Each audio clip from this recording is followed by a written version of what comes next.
Greta Thunberg famously stated last year, saying, quote, "We have failed," unquote, speaking on behalf of the Fridays for Future mobilizations and their failure to incite change in government policies. One might ask, what are the historical lessons in the art of failure and resilience to be learned from what many have called the 500-year-long struggle, which begins in 1492 with the first European colonial efforts? So, why is it also that Fridays for Future and Extinction Rebellion are exported as good ideas from the West to the rest, when there are tremendous lessons to be learned from many parts of the world which have experimented with these difficult questions for many generations? Some of these questions, I think, should be taken up seriously by the mainstream and white hegemonic climate movements to seek more complete answers, which are not just restricted to bourgeois white lives in the global north, but address the bulk of consequences that the majority world and the proletarian and dispossessed populations of the global south and marginalized minorities within the global north have to bear on individual, community, structural, and institutional levels for generations to come. Finally, one of the other aspects I would like to mention around the whiteness of the new climate movements is the blatant fact that a lot of these movements are not only white dominated, but have a majority of white positioned members. Now, there are many reasons which I will not go into in detail, but as to why this is the case. But I think this is something that the movements should critically reflect on and actively seek to change. One, because if the people who are most affected by the consequences of not just the climate crisis, but environmental crises are not included in the discussions and the decision-making processes in whichever way possible, then the movement will not be for the 99%, for the majority, but rather for a very select, might one say, privileged minority of people. This also extends to the forms of organization. For example, we know about a lot of the critiques leveled against Extinction Rebellion when it comes to dealing with the police in Great Britain and elsewhere, but also one might ask, what kind of form is of organization is an inclusive form? Can everybody who is affected by climate change participate in a strike? If not,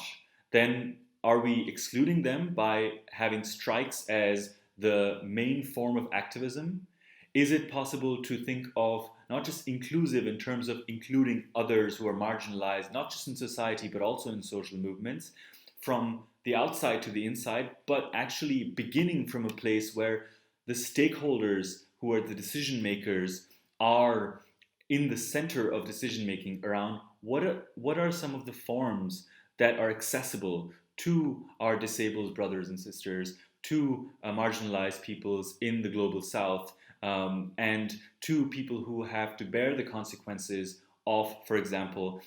Germany's waste management systems, whereby Germany ships most of its waste to countries in Southeast Asia, such as Malaysia and elsewhere. So we have discussed a little bit about how whiteness figures into the environmental movement, and now I think it is a good segue to think about the ways in which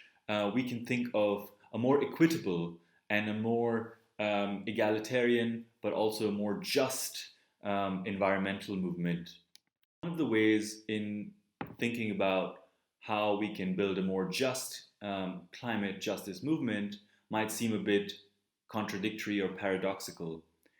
I would suggest that if we were actually to think about how to decolonize a climate justice movement, one has to think about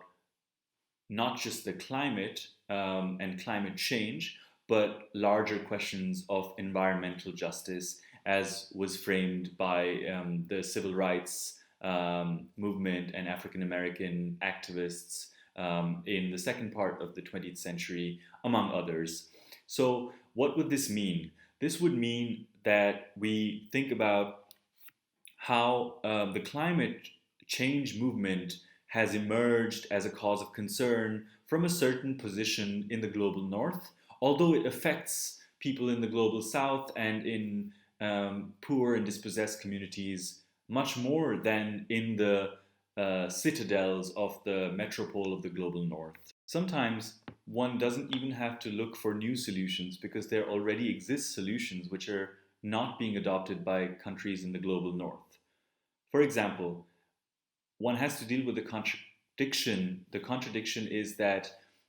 there are countries in the global north which have benefited both from the exploitation of peoples in the global south through colonialism and settler colonialism and extractive capitalism, but also by burning fossil fuels and generating the amount of energy to develop infrastructure for economies. Now, when countries in the global south seek to do this, they are blamed by activists and countries in the global north for being anti-environmental. This is a very real contradiction that has been addressed by several social movements across the third world, the so-called third world, the global south. And some of the concepts that have been proposed, some of the actual solutions that have been proposed, come in the form of climate reparations or environmental reparations, more broadly thought. This means that people and countries and nations which have benefited historically and currently also from the exploitation of others ought to fund an equitable transition to not just green energy, but to rehabilitation and restoration of livelihoods and natural habitats and ecologies in the exploited parts of the world. Another contradiction which has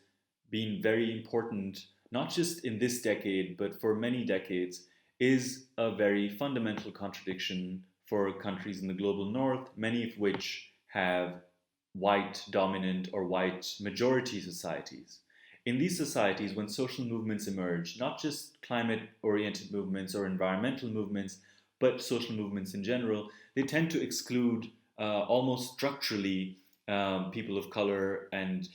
black people and indigenous people in settler colonial contexts. Why is this the case? Now, there are many answers to this question, and we don't have the time to get into it, but for these movements like Fridays for Future, Extinction Rebellion, and the Gelände, and so on, one might ask, how can social movements act and organize in ways which do not structurally exclude, but actually center and